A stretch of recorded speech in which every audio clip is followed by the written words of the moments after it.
सुरासुरमणुसिन्धुवन्दितं दोदघायिकं ममलं पडमामि वढ्ढमाणं तीर्थं धम्मस्य कर्तारम्। देवादिदेव आदिम तीर्थंकर श्री आदिनाथ भगवान की, कुंज बड़े बाबा की, परम पूज्य आचार्य गुरुदेव श्री छोटे बाबा की, परम पूज्य अभिनव आचार्य श्री समय सागर जी महाराज की, परम पूज्य निर्यापक श्रवण श्री योग सागर जी, नियम सागर जी, समता सागर जी, अभय सागर जी, मुनि श्री प्रमाण सागर जी आदि सभी श्रेष्ठ ज्येष्ठ और मुनि श्री सुधा सागर जी महाराज की, सभी अनुज मुनि महाराजों की, आज यह मंगल अवसर है जब हमने और आप सब ने अपनी आंखों को धन्य किया है कि आज हमने पहली बार आचार्य पदारोहण की प्रक्रिया को अपनी आंखों से देखा है। भगवान की प्रतिष्ठाएं तो हमने कई बार देखी हैं, लेकिन आचार्य पद की प्रतिष्ठा आज हमने पहली बार देखी है।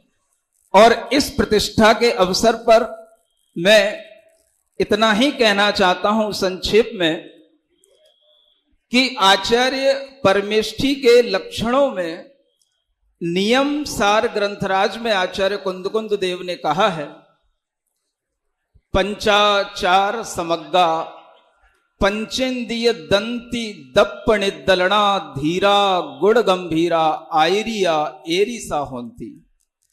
अगर हम आपसे प्राकृत भाषा में पूछें आयरिया केरिसा होंती, तो आप कह सकते हो आचार्य श्री समय सागर जी को देख करके कि आयरिया एरिसा होंती। आचार्य ऐसे होते हैं, पंचाचारों से समग्र हैं, परिपूर्ण हैं, जिन्होंने अपने पंचेंद्रियों को इस तरह से संकुचित कर रखा है कि जब से हमने उनका दर्शन किया, पहली बार 95 में जब आचार्य महाराज के दर्शन किए थे, उसी समय पर मुनि श्री समय सागर जी, योग सागर जी आदि मुनि महाराजों के दर्शन किए। ऐसा लगता था कि जैसे चारण रिद्धि मुनि महाराजों के हमने दर्शन किए हों। और उस समय से जब से हमने मुनि महाराज को अपने संग में देखा, हमेशा वह आचार्य गुरुदेव के चरणों में बिल्कुल नजर झुकाए बैठे रहते थे। कभी भी वह आचार्य श्री की ओर देखते ही नहीं। इतने शांत, इतने गंभीर हमें दिखाई देते थे। मुझे लगता था कि यह कभी कुछ बोलते भी हैं कि नहीं।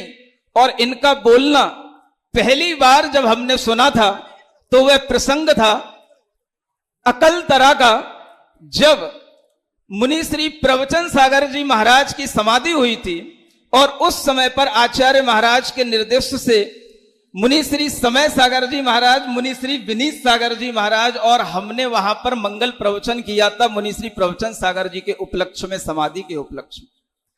उस समय पर मुनि श्री समय सागर जी महाराज ने जो अपना वक्तव्य दिया, उसके बाद में आचार्य महाराज वहां से जब मंच से प्रस्थान किए, चलने लगे, तो हमारी तरफ देख करके बोलते हैं, समय सागर जी तो बहुत अच्छा बोलते हैं। पहली बार मैंने आचार्य महाराज के मुख से मुनि श्री समय सागर जी महाराज की प्रशंसा सुनी। और आज मुझे वह वाक्य जब याद आता है तो मुझे लगता है कि आज गुरुदेव जिस स्वर्ग में होंगे, उस स्वर्ग से आज देख करके ये जरूर कह रहे होंगे कि इस उच्च सिंहासन पर समय सागर जी बहुत अच्छे लग रहे हैं। आचार्य परमेष्ठी के लक्षणों को धारण करने वाले, इतने धीर गुण गंभीर, और उस धीरता की अगर कोई एक उपलब्धि हो सकती है या कोई उसका लक्षण हो सकता है तो उसे हम कह सकते हैं फर्म डिटर्मिनेशन।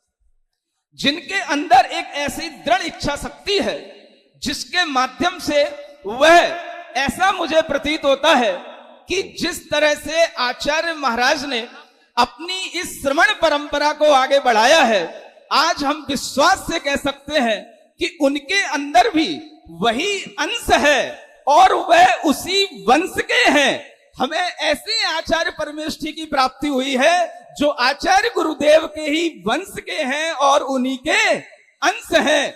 ऐसे आचार्य परमेष्ठी को देख करके आज मन बहुत गदगद है और ऐसे परमेष्ठी के चरणों में नमोस्तु करते हुए मुझे संकेत हो गया है कि मेरे 3 मिनट पूरे हो गए।